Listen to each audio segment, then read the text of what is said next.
тържественият и вълнуващ момент от днешната церемония – награждаването на най-елегантните българи за 2010 година.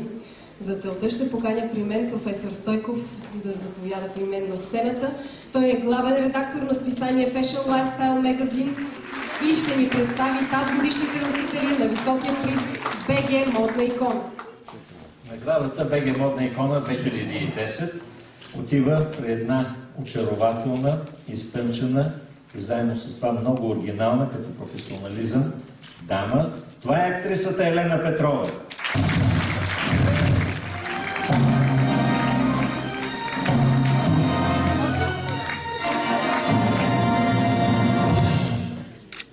Благодаря на Fashion Lifestyle Magazine, благодаря на всички журналисти, най-вече на хората, които са гласували в интернет.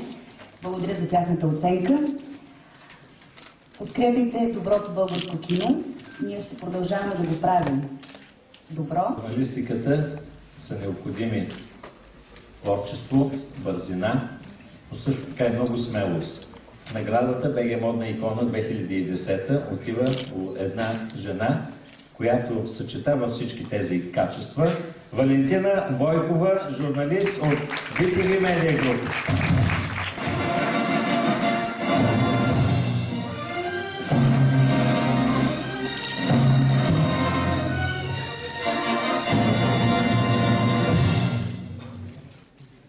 Най-после ми се осъществи мечтата да си имам такава леничка. Благодаря на организаторите, благодаря за това високо отличие, наистина, огромна чест за мен и конкретно на професор Стойков. Смятам, че всеки един от номинираните е достатъчно стойностен да бъде притежател на това отличие. Просто аз имам късмет, защото тази година за мен беше една много силна. Красотата, стила и модата, мисля, че идват най-вече отвътре, от сърцето, от душата. И много по-важно е да сме красиви отвътре и добри. Мъжкото съсловие е представено достойно в този конкурс. Той е не само мъж с характер, но и много талантлив. БГ Модна икона 2010, актьорът Владимир Карамазов от Народен театър Иван Вазов.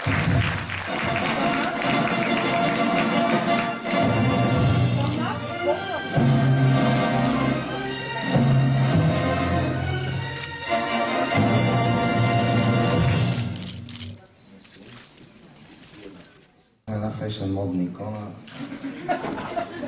Но благодаря. Сега, че така сме се спретнал, това нищо не означава. Но благодаря наистина. Така, че са гласували хората и че съм фешън модна икона.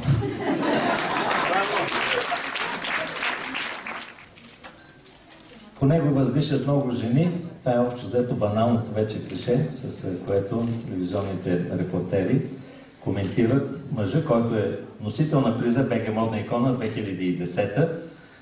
Той може би не е изпратил послание, тъй като и в този момент работи. Калин Врачански, актьорът от не само Стъклен дом, но и театър София. Честито, наградата ще получи Елена Петрова.